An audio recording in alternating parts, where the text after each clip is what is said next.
in a special vehicle and a company that measured every mile of our 1,534 miles of county roads. Tell me what they found and where we are so far on those findings. So yeah, we've hired a contractor to come in, and they scanned every road in the county. They bring in a specialized van that has all sorts of lasers and new technology that I don't know if I can even explain it, but it scans every deficiency in our roads. And so about a week or two ago, right before Christmas, we got some of those preliminary results of our road conditions in. And so what it gave us, so we rate our roads on it's an OCI, it's the overall condition index. It's 0 to 100, 0 being the worst, 100 being brand new. So our average of our total is around 64. 64.7 is what it came back. That's a preliminary. They'll tweak that a little bit, but that's just all roads. That's all the roads in Anderson County. They didn't scan, of course, our gravel roads, but all of our asphalt roads. That's what it came back. That's for all of our overall every road in the county. So I've got some of the results here. And these are our mileage of. We have. I'll start at our poor condition. It's around 240 miles of just poor, failing. And these are the roads that would need to be completely rehabbed. When they're failing to that point, it's not just a simple. We come in, fix a couple of pothole, patches, and overlay on it. We will have to go down to the subgrade and actually dig it out and build that base back and come back. That's very expensive, isn't it? Yes, so to do that, so right now our current numbers as of just a couple of weeks ago, to do a completely rehab for 1 mile of road is around $950,000, compared to if it's one of our good or satisfactory roads, as we would call it, is around $500,000. So there's 200 miles of those. Yeah. So, and we would. That's almost $200 million. Just trying to. Just right there, So we're looking at right now 7 years. We're looking at $366 million. So if we were to spend all of our money on that, which we would address a lot of those, but that's if the referendum passes. If the referendum passes, to have that kind of money. This is what we're looking at when we. So 200 poor roads. So we have around 200 poor roads, and I can tell you that our satisfactory and good roads, we're looking at around 560 miles of the good roads. So those would be less costly we want to keep those in those conditions. So we would have to treat those at some point. We can do it now and keep those roads and extend that life another 5 to 10 years. So that'll be part of. How often do those roads need maintenance? I mean, just regular every season, or you just have to the good and satisfactory roads. Sometimes those roads are just they will form a pothole here and there. We continue to maintain them, but if we had the funding, we could do a preservation program with these type of roads, and that would be just either a very thin lift of asphalt on top to protect that. You could do a reclamite, which is pretty much, I like to use that as like changing the oil in your car. You say you bought a new Corvette for $100,000, had to change that oil. You're going to change that oil. Same thing in the road. That's what makes up the road, to keep that water from going down to that subgrade. Preservation, that's what that is, just changing that oil and keeping it fresh, keeping water from going up underneath and ruining that subgrade. So instead of just patching potholes, it's keeping it from getting to that splash. Yes, exactly. That's potholes form when that subgrade, when that water gets in it. It's right now we're in the winter time. It's cold out. When that water gets under there and it freezes at night, it just busts. It just cracks it even more. So that's why we, don't really care for winter time. Especially with if we get rain and freezing.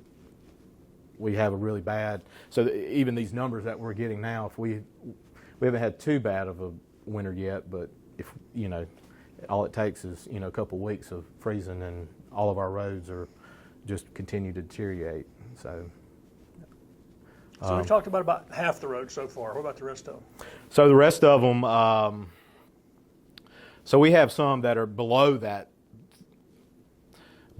poor and failing. Those go down. So I can just run through our failing roads. We have roughly around, let's see, about 45 miles of just completely that are just completely shot. So it's almost 250 poor and failing. Yes. And that's even more expensive to do a completely failed road, correct? Yeah, let's see, poor. See, these are broken out as poor, very poor, serious, and failed. So if I added those up real quickly, we got 230, 125. So say you've got about 380 that are completely. These roads would all have to be rehabbed, as I was talking, completely, pretty much. Almost $1 million a mile. Yes, they would have to be completely rebuilt if that's if I had that money to say, hey, we want all these roads fixed. That's how many miles I have. Roads that are in that bad a condition can be a safety hazard too, right? Big time, yeah. So when we get many of these calls of the potholes are so bad that I have to swerve into the other oncoming traffic, or or the edges are falling off and pulling your wheels off the road, and then here you are on the side of the road. And the costly replacing tires and alignments. Yeah, we get a lot of insurance claims if we know about them. We do have that program if we have prior notice of and then those. EMS has to worry about responding where the roads slows them down. I mean, they don't want to hit and tear up their vehicles, and they definitely want to be safe. But that does fire, EMS, all of our first responders. That just slows that response down. So it's almost a fourth that they're failing. Yes. And then another 200 miles that are poor, but. So the rest of the category is good, satisfactory, and fair, and those are let's see, about 600. That's 5, 6, 7, 8. So we have a little over 1,000 that are in fair, good, or satisfactory condition. So those would not require. Those would be more of our just patching, our typical patch and pave over. Those newer roads, most of them probably? Or? A lot of them, yeah. I mean, we do have a lot of growth in the county, a lot of subdivisions coming online, especially in the upper Powdersville, now going over towards the Pendleton area. A lot of new subdivisions. Those, I would think, are most of those roads. How about well-traveled roads? Have they broken it down yet to where what condition the well-traveled roads are? I don't have that information, but we do. They break them down in all. So you're still pulling all this information? We're still pulling. Yes, we're still pulling, and they're going to create that plan for us. They have they know every road, right. So I'm having them break it down into the way we break our roads down into our major and local roads, collector roads, and those are broken down by the ADT, the average daily traffic on those roads. So we'll have them broke down by the use of them and how well they're traveled. And then that'll be part of the plan of how we determine where we go first. We definitely want to hit the most traveled roads first. A lot of the older subdivisions that haven't been hit. We have a lot of projects. We'll also, a lot of people don't understand or not understand, but they don't know if they live on a county road or a state road. Ownership isn't real, they don't know that. Right. Some of this money will be spent on state roads. Not a lot of it, but we do have some safety issues that the DOT, they just don't have local funding for those projects. And with this, if this should pass, we would be able to address those because it's for the better of the citizens of Anderson County. Do you know how many state road miles we have in the county? I believe there's I think it's a little over 1,800. And they're doing 100 a year now, or something. They're trying to. Yeah, they're trying. That's their goal. I believe that's their. We pay the gas tax, and where's that money going? They don't see it. They do have a large backlog of paving to come, so we will be seeing a lot of that money. But a lot of the gas tax money is going to bridges and interstates and widening. The bigger. And none of that's going to county roads, though. None of that's going to county roads. There's a small percentage that comes back through the C Fund program, and that's right now that's our only funding source that we have. What does the funding look like now? If the referendum, which is coming up in the fall, did not pass, what's the current funding, and how long would it take to try to get the roads up to speed? Oh wow, we would. I don't know if we would ever really get caught back up with that type of funding. I've been here in Anderson County as in this role for about 7 years, and I can say that over those 7 years, I typically get around $2 million from our C fund. That's my average. There was a year or two ago, C fund did receive a one-time bonus. That was a one-time. So we got about $6 million that year. But like we talked, the cost of asphalt, that doesn't go very far. It's a lot of money. I know a lot of people say, well, $6 million, that's a lot of money, and it is, but in the paving world, it's really not. 6 miles of road. Yeah, that's, if you want to put it in perspective, that's 6 miles, and like you said, we have about 1550 is our lane miles, center lane miles now. So 6 miles doesn't go very far that one year, and then we do about 2 million the other years is by average of about what we get. You just found that there's 380 miles that are in serious need now that need that million per mile. So exactly. So we're in a big hole. And well, you mentioned prioritizing. Right now, I guess you prioritize the same way. It's based on traffic. You hit the roads that are most traveled first. Yeah, we try to we have such a long list of paving. I know if you called in and say I want my road paved, what the response you're going to get is we currently don't have funding, and we'll put it on the list. And we do have a list. A lot of people don't believe us that we have a list, but it is a very long list. And then once we look at it, is how is it traveled? That ADT is a big factor. What road is it? How much is it going to cost to pave that road? So if we do get our $2 million, is it, we gotta spend it wisely. And I know everybody's road's most important to them. I know we get that. Why are you paving theirs and not mine?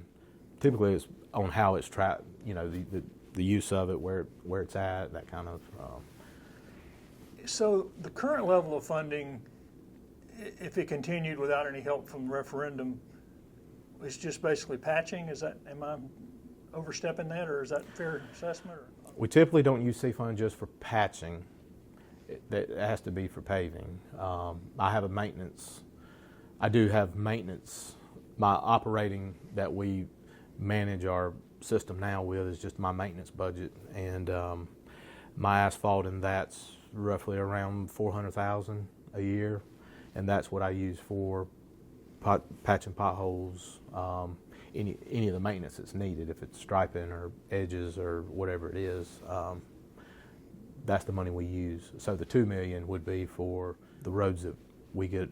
One, we get a lot of calls on. Two, it has to be done. Some of them are safety issues, like we get. A lot of them are the safety issues of major roads. But that's 2 miles of road, basically. Exactly, and a lot of our safety, a lot like Brown Road, that's a long road. More than it's going to cost several $1 million to pave just, so if I get two, I wouldn't have enough to pave that road. I think my current estimate's right around $4 million to do Brown Road. It is on our list. I know we get a lot of calls of that one. Concord Road is one of the DOT. That's a DOT road, but I know they get a lot of calls. That one's on the radar. The growth areas where those roads are getting old. Oh yeah, a lot of these, the SCDOT and the funding hasn't been there to support. Well, I think it's important too. You guys were recognized this past year as like the best group doing what y'all do in the state, and you was their leader too. So y'all are experienced, and y'all are not just coming in and y'all know what y'all are doing in there, right? Oh yeah, definitely. I can't say enough about my staff. It's they're the ones that the experience that we have. I know just in our engineering side, 28 years. One of our engineers, 28 years here. He's been here for a long time, and he knows asphalt. Project managers, they came from the paving industry. Myself came from a paving industry with Sloan Construction. We just have a wealth of knowledge that we know what we're doing. We do seek help from others that that know to do some of the specialty stuff for us, but we can do a lot of stuff in-house with our estimates and even small paving, and that's something else that we may look at is doing some of our small county, smaller roads we could possibly pave in-house to save money and not have to go out to bid for some of these. What would you like people to know about, I know one of the things that is a challenge is educating people how important the upcoming referendum in November would be. What would you want people to know if you had to explain it to your family members, why you think that's an important thing for them to support? I think for just the future of Anderson County, I think it's just so important that one of the biggest things when I tell my family this is what they can only be spent on asphalt. It's not going to go to other projects to build buildings or parks or kayak launches or any of that. All those are very important too.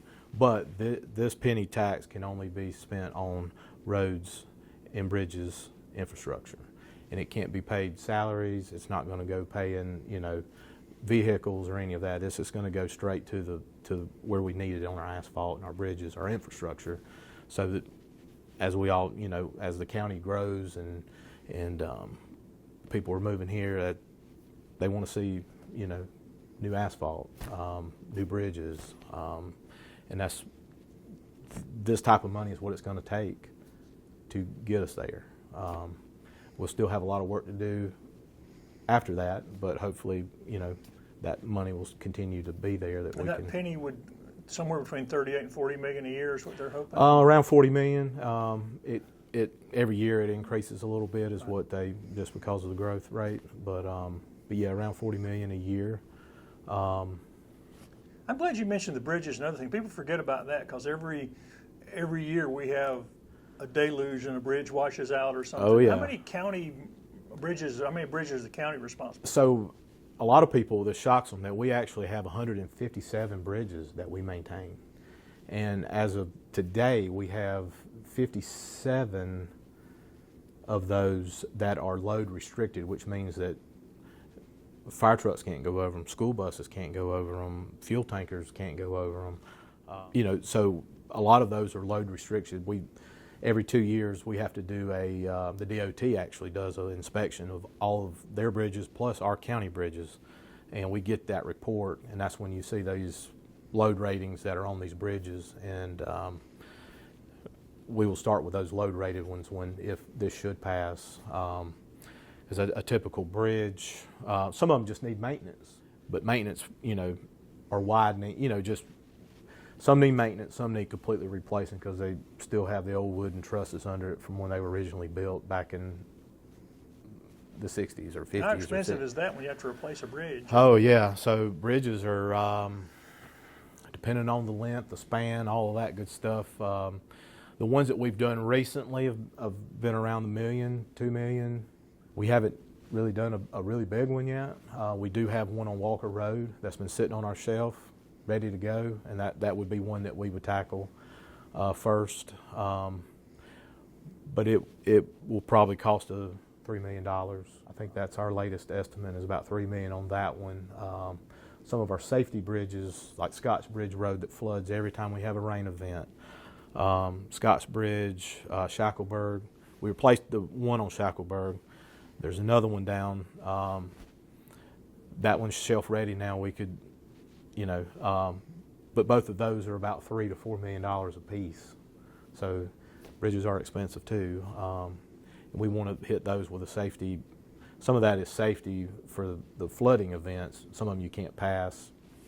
We have to close them down when it rains and floods. So, or just were built in a low area and they get debris caught in them and flood and wash out or whatever And the cost associated both with the paving and the bridges is going up pretty dramatically every year, right? I mean, it's not just this county council, but Anderson County sort of kicked us down the road for a long time, but it's not going to get cheaper if we wait.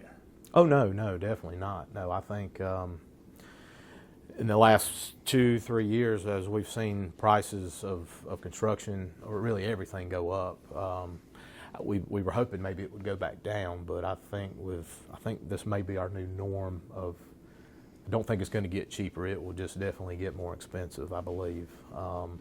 So we've kicked it to the point where we've got to do something now, or it's just going to continue to cost. You know, if we don't do it now and wait another 3 or 4 years and look at this again,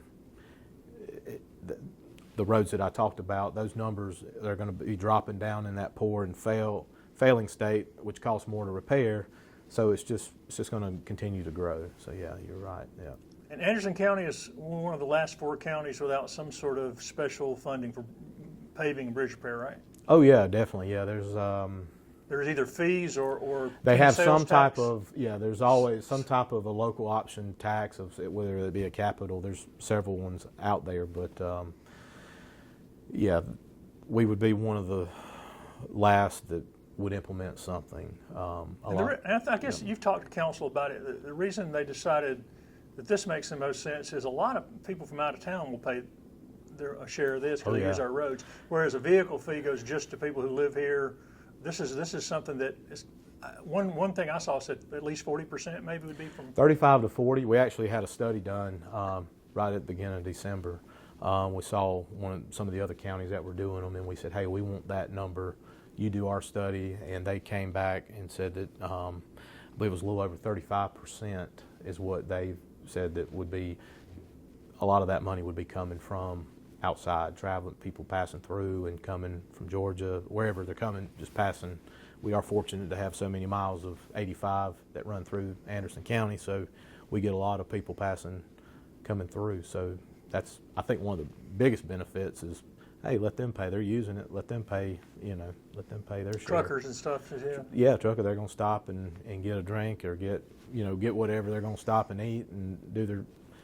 Let them help pay to Clemson football fans and then AU football fans. AU football fans, yeah. So all of the fishing tournaments, when they all come in to do our fishing tournaments or whatever they come in town to do, they let them help pay for it. So, and that's what a road fee would just be the ones that are here registered in Anderson County. Yeah, that wouldn't work as well. It wouldn't raise as much money either. I think the last time I looked at that, it didn't raise nearly as much. It's just not enough. It depends. I mean, it would have to be. I think we looked at around a $25 fee, and that was going to raise about $7-8 million. Not even nowhere near what we're talking about. And that's about. It's something, but it's not enough to really put a dent in what we need to be doing. But yeah, when we looked at that, we went around the county, kind of getting input. Did our town halls and presented it, and some were for it, some, but one of the last meetings, it was, why don't you let the citizens vote? And so this is our way. This is the citizens putting it out there. Here's what we're proposing. If they want it, vote for it. If they don't, so I think that's this is the citizens, is what they want, let them vote on it, and we'll go from there. Council also looked at millage. There's not enough millage to raise. If this gets approved in November, how fast will people start to notice the difference in roads around here? I'm hoping that it will, and I believe, because what we're doing now, we need these plans that we're doing now anyway. So if this doesn't pass, we're still going to come out with having a plan and knowing a true condition of our roads.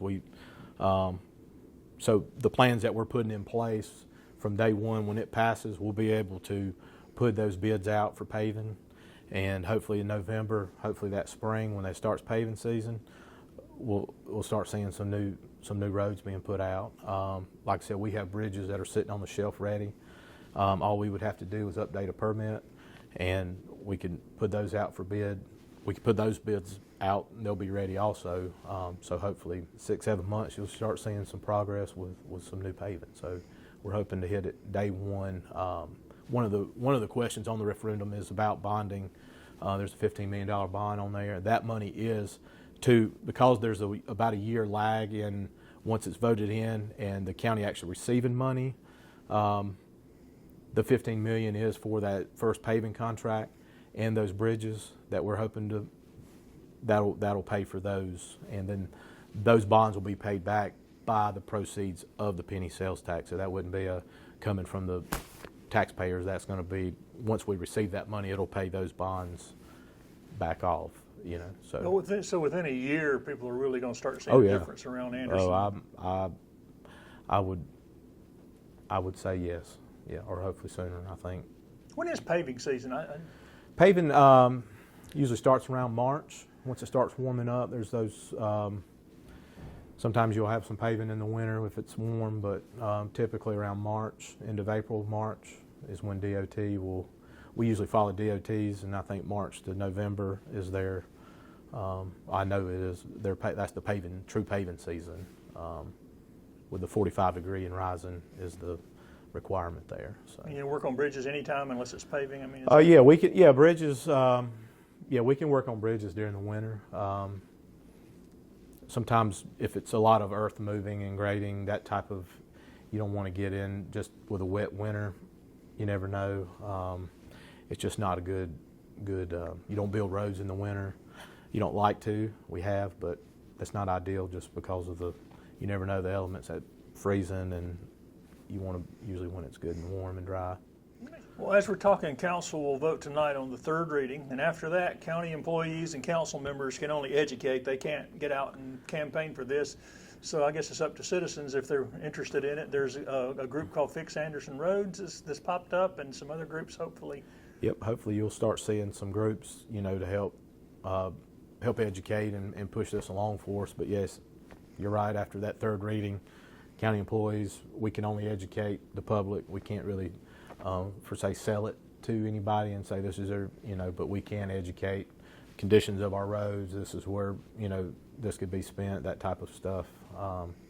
So yeah, after tonight, there'll be the third reading, and hopefully you'll start seeing some other groups pop up and help us out there. Well, administrator and council has always said the number one thing they get calls about is roads. If this does not pass, then that's going to continue. There's just not any plan for the future to really be able to comprehensively take care of everything, right? There's really not. I think what I'd like to say is that we would just continue to maintain a failing infrastructure. You know, kind of what we're doing now. We maintain the best we can with, you know, just filling potholes and with what we can. So yeah, if unfortunately that's the funding. I don't know of another funding source that could produce that type of money that could help us, you know, get our roads paved and bridges and our infrastructure for, you know, for the county.